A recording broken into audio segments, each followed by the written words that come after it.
Bismillahirrahmanirrahim. Alhamdulillahi rabbil alamin. Wassalatu wassalamu ala asyrafil anbiya'i wal mursalin Sayyidina wa maulana Muhammadin wa ala alihi wa ashabihi ajma'in. Amma ba'du.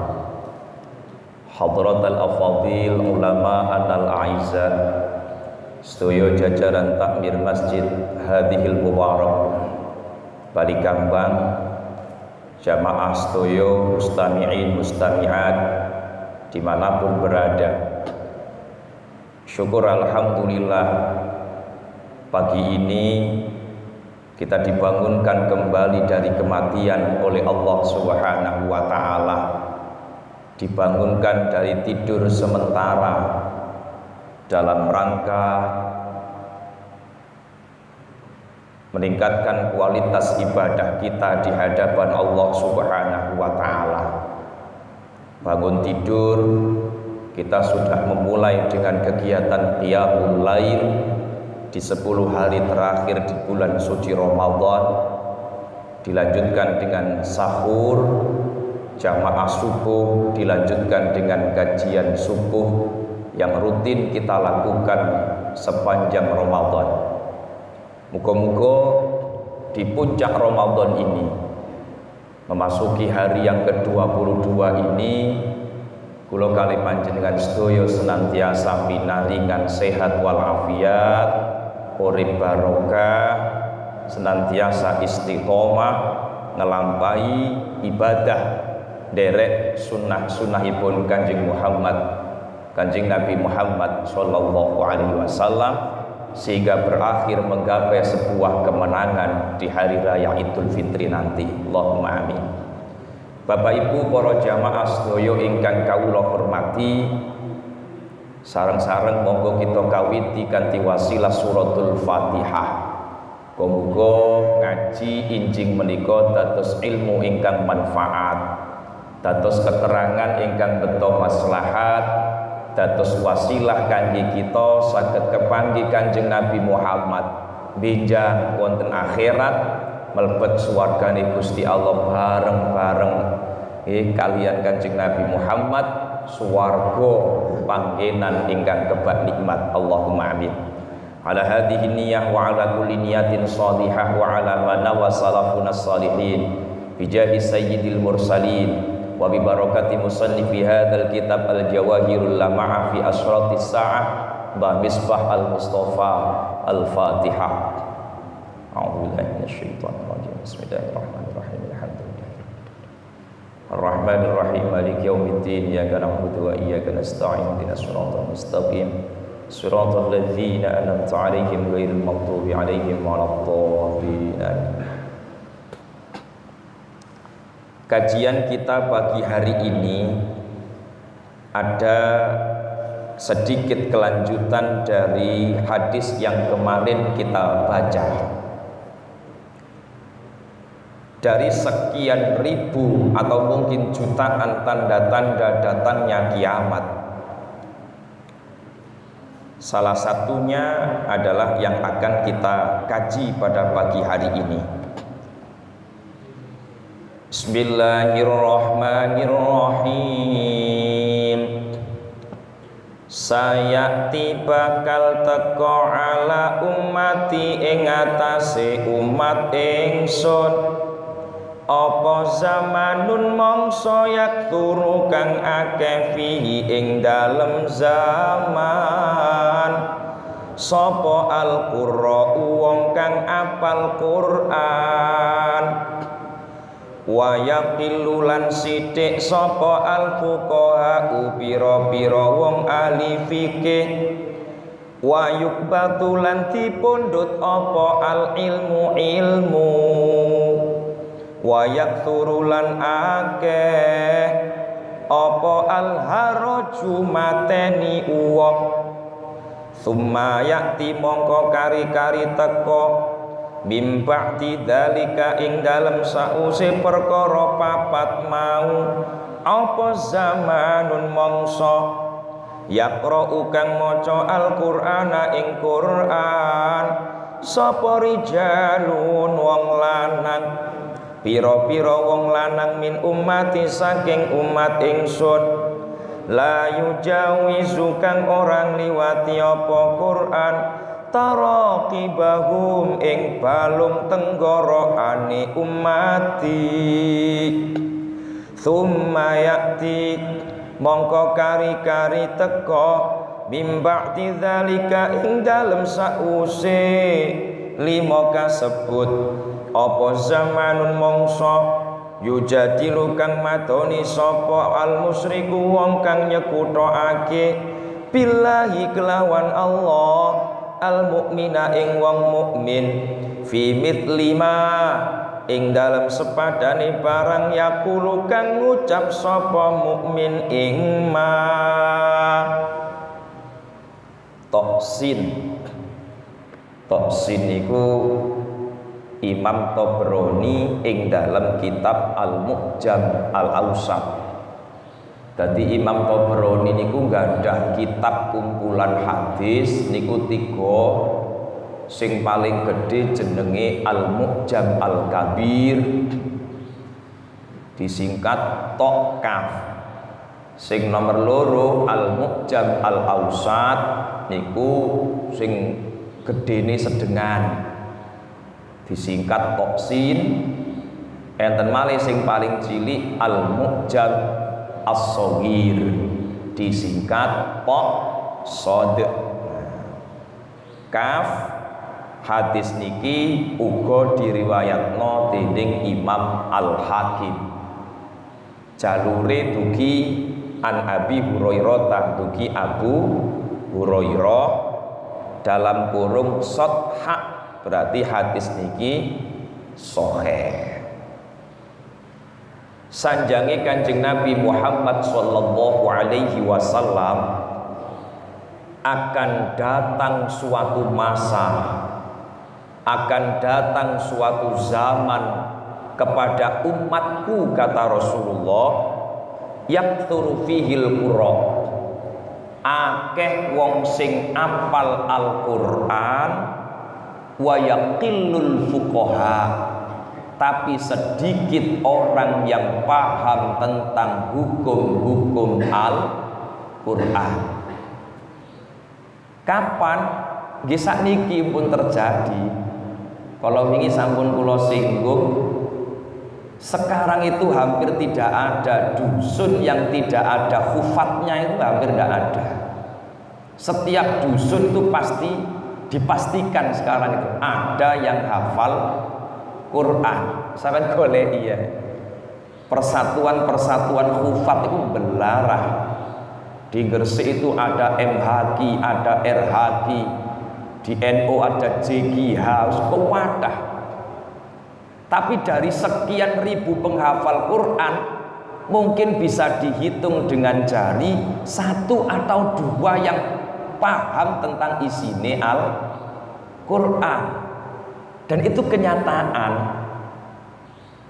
Mencari orang sekelas Gus Bahak niku sakniki koyok mencari jarum di dalam tumpukan jerami. Pangel, Pak. Gelek ulama sing bener-bener yo apal Quran, yo paham hukum Al-Quran. Angel sakniki. Itu menjadi salah satu tanda-tanda datangnya hari kiamat, insyaallah. Apa gak oleh ngapal Quran? Duh, ojo ngomong gak oleh. Ngapalno Al-Quran itu sebuah keharusan, nggih. Sebuah anjuran yang luar biasa. Karena Kanjeng Nabi juga banyak menyampaikan dalam hadis-hadisnya tentang keutamaan menghafal Al-Quran. Bagi orang-orang yang menghafal Quran, suatu saat jika dia seorang anak, maka di akhirat dia akan menghadiahkan mahkota kepada kedua orang tuanya. Nggih. Memberikan tajul muluk, mahkota kerajaan, mahkota raja akan diberikan oleh seorang anak yang mau menghafal Al-Quran. Kanjeng Nabi nggih dawuh Iqra'ul Qur'an fa innahu ya'ti yaumal qiyamati syafi'an li ashabi. Bacalah olehmu Al-Qur'an karena Quran itu akan nanti datang di hari kiamat menjadi syafaat, penolong bagi orang yang membacanya. Kuwata Pak nek belajar tentang itu. Tapi bukan berarti terus ada titik kepuasan ketika sudah hafal. Lah rata-rata sakniki umat Islam itu banyak yang menghafal Quran, nggih, banyak yang menghafal Quran. Setelah hafal dia berhenti, ya wis pokoknya wis hafal, sehingga dia hanya sibuk ngerawat apalane, tidak sibuk memahami isine. Niki diantara sekian tanda-tanda datangnya hari kiamat.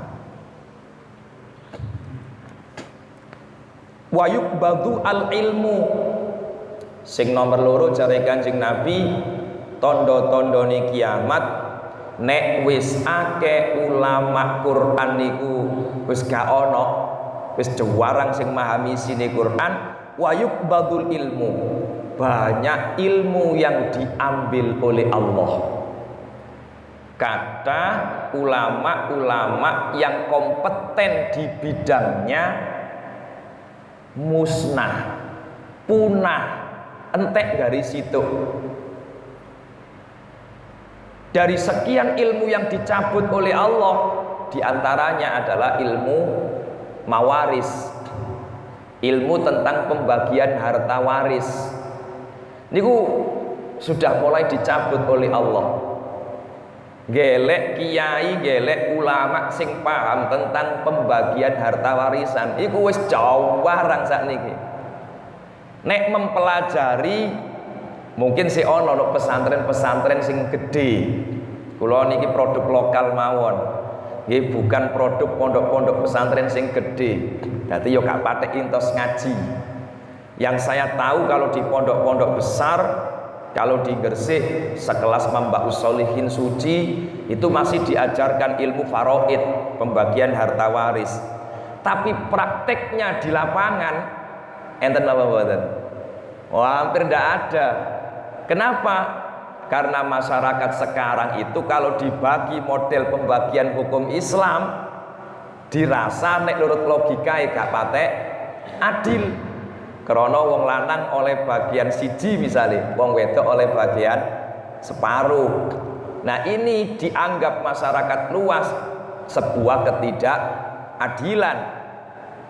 Ini faktor-faktor yang menyebabkan hilangnya ilmu itu. Alasan selanjutnya adalah kebanyakan orang tua ketika membagi harta warisan wis gak atik ngenteni mati. Wis gak atik ngenteni disebut warisan. Napa? Dihibahno ketika si urip supaya menene aku mati anak-anak gak sampai tukaran. Ini faktor, nggih, faktor yang menyebabkan ilmu itu pada akhirnya tercerabut. Nggih. Kemudian selanjutnya faktor-faktor yang menyebabkan tercabutnya ilmu mawaris ya krana gak ono sing dibagi. Apa sing dibagi, sing diwarisne apa?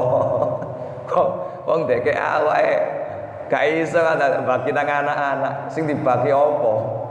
Nggih. Ini salah satu contoh ilmu yang dicabut oleh Allah Subhanahu wa taala. Nomor loro, ilmu-ilmu yang jarang, Pak. Kados ilmu falak. Mencari ulama sing paham tentang ilmu falakiyah wangel pisan. Alhamdulillah Gresik masih terawat. Gresik masih punya Condrodipo, tempat di mana dilakukan ru'yatul hilal setiap menentukan awal Ramadan dan awal bulan Syawal. Itu Gresik masih punya, Pak. Tenggene Bukit Condrodipo sak pinggire Masjid Agung Gresik. Dengan adanya Condrodipo itu ya alhamdulillah masih ada, Pak. Gresik masih punya kiai-kiai yang paham tentang ilmu falak, tapi yo gak akeh ngono, Pak. Mek titik. Jadi wayuk badul ilmu tondo-tondone kiamat kata ulama sing kata ilmu sing dicabut Gusti Allah. Carane dos pundi? dengan mematikan para ulama. Nek ulama-ulama sepuh pun kata sing kapundhut, berarti kiamat sampun parek. Wa yakturu al-haraju, dari sekian tanda-tanda kiamat sing ketiga, terjadinya banyaknya pembunuhan, baik pembunuhan yang dipicu urusan duniawi, alasan dunia, maupun pembunuhan yang dipicu atas nama jihad bela agama. Pembunuhan secara pribadi alasan duniawi bendino, sampai nek duwe TV sampean bukaan berita, nek wis mendekati zuhur kula akeh berita-berita ngono, masyaallah. Yang namanya berita pembunuhan iku meh bendino, nggih mboten? Pembunuhan sing model apa ae sing gak ono. Nggih, mulai diracuni sampai dimutilasi. Itu tondo-tondo niki kiamat. Sampai pembunuhan atas nama jihad bela agama. Mboten cuma situk sing dipateni, ewonan. Ngebom mrono, ngebom mrene, masjid dibom, gereja dibom, pasar dibom, kafe dibom, kabeh dibom. Alasannya situ atas dasar jihad bela agama. Ini yang disebut dengan radikalisme. Maka penting gerakan pemerintah harus kita dukung. Nih, moderasi beragama, gerakan moderasi beragama, deklarasi masjid wasatiyah, ini harus kita dukung. Nih, agar jangan sampai ekstrim, jangan sampai hulu, jangan sampai tatorruf, jangan sampai tasyadud di dalam praktek beragama di Indonesia. Kita ini semua bersaudara. Ini penting, Pak. Jangan sampai atas dasar jihad bela agama kemudian menghalalkan darah saudaranya yang mungkin kita tidak tahu siapa yang benar. Iya nek perang zamane Kanjeng Nabi Muhammad musuhe jelas, sing salah sing bener jelas. Musuhe Kanjeng Nabi berarti salah, sing melok Kanjeng Nabi berarti bener. Biyen perang sakniki mboten jelas. Iso karo-karone salah, iso ae karo-karone ya bener.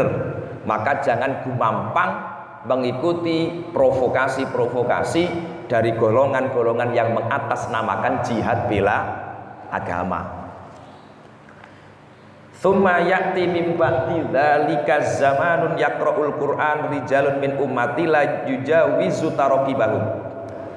Jare Kanjeng Nabi Muhammad nek wis ngono, akan ada suatu masa di mana banyak orang yang baca Quran, tapi Qurannya tidak sampai melewati kerongkongan. Mulutnya berbusa membaca Quran, tapi hatinya semakin jauh dari Allah Subhanahu wa Ta'ala. Dan itu sudah terjadi sejak zaman pasca meninggalnya Kanjeng Nabi Muhammad. Zaman Sayyidina Ali ini pun luar biasa, Pak.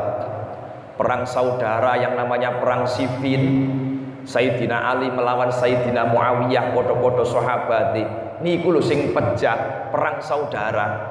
Pihak Sayyidina Ali 30.000 orang, di pihak Sayyidina Muawiyah 35.000 orang mati bersimpah darah dalam perang saudara. Setelah terjadi pembunuhan yang massal, ya pembunuhan massal itu apa akhirnya? Muncullah kelompok-kelompok ekstrim seperti Abdurrahman ibnu Muljam, orang yang hafid Quran, ahli ibadah, ahli puasa, hafal 30 juz, ulama besar di bidang Quran, tapi mulutnya hanya berbusa dengan bacaan Quran, tapi hatinya jauh dari nur ilahi Robbi. Apa akhirnya?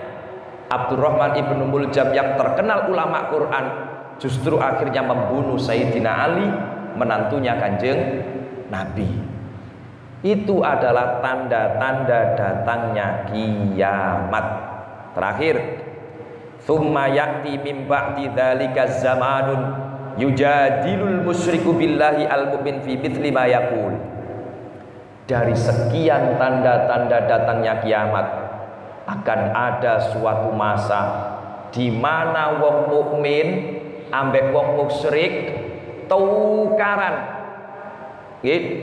debat ilo-iloan, tapi dengan menggunakan dalil yang sama. Dalile podo Pak, wong mukmin ambek wong musyrik, tapi gelut gak karu-karuan. Kapan? Sekarang. Nek kula memahami hadis niki, sampean tingali sakniki. Debat lintas agama contohnya misalnya. Debat kristologi, kajian kristologi, mantan pendeta debat melawan mantan pastor. Ono sing mantan pendeta saiki dadi Islam, kemudian ada yang mantan Islam asale ustad dadi pendeta. Kula nek ningali debat-debat pernah lihat tayangan itu, masya Allah, Quran itu digayaan teman-teman, Injil digayaan teman-teman di Bible itu, masya Allah banyak Pak. Dari kalangan Islam yang kemudian menjadi pendeta juga banyak, dari kalangan pendeta yang masuk Islam juga banyak. Dari kalangan Islam yang masuk Kristen ada dulu namanya siapa nggih? Yusuf tasinten saiki dadi Yosef. Enten Malik Saifuddin Ibrahim sing pinter dalil niku asline ustad nggih dari Muhammadiyah, ngajar di daerah Jawa Banten taman itu Jawa Barat, Indramayu. Napa pondok napa niku arane Al Zaitun. Nggih, akhire karena di Al Zaitun terprovokasi aliran radikalisme, dia akhirnya keluar justru malah menjadi pendeta. Tukaran teman-teman gaya dalil yang dipakai adalah Al-Quran. Wong musyrik musuh wong mukmin, teman-teman dalilnya sama, yaitu Al-Quran. Ya Allah, niki minangka tondo-tondone kiamat. Nggih, kula sangka niku muga-muga kula kali panjenengan senantiasa dijogo kali Gusti Allah, anak putu niki slamet nggih, dadi wong biasa gak apa-apa, sing penting luar biasa dalam pandangan Allah Subhanahu wa taala. Muga-muga mawon tetap senantiasa istiqomah, mati dalam keadaan husnul khotimah. Allahumma amin. Mula sangka niku penutup dari kajian pagi hari ini. Terus Imam Syafi'i sakjane wong iku gawe surat wal asri tok iku lho cukup digawe sangune mati. Wal asri innal insana lafi khusrin illal ladzina amanu wa amilus sholihat wa tawassaw bil haqqi wa tawassaw bis sabri. Iku tok digawe sang mati wis cukup, gawe sang urip sampai mati. Terus Imam Syafi'i napa? Wal asri, demi masa, demi waktu, demi zaman, kapanpun, dimanapun. Innal insana lafi khusrin, menungso iku dalam kerugian, menungso iku mesti getun. Wis ngono Pak, bahasa dhewek ngono, menungso iku mesti getun. Sapa sing gak getun?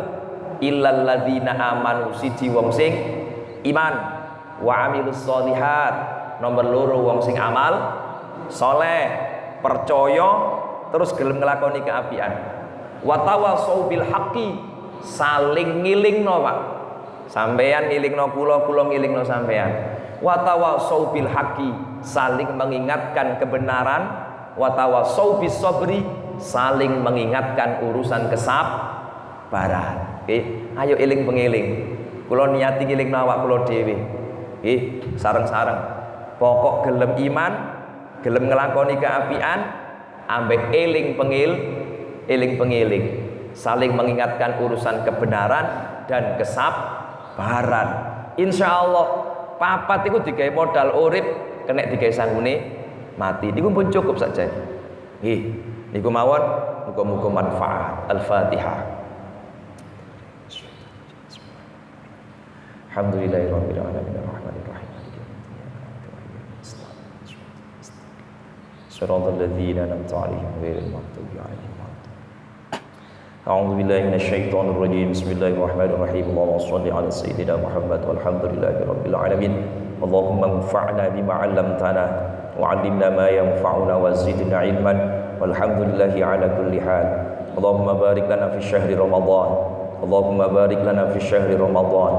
Allahumma barik lana fi syahri Ramadan. Waghfir lana dzunubana ya Rabb ya munzilal furqan. Sallallahu 'ala sayyidina Muhammadin walhamdulillahi rabbil alamin.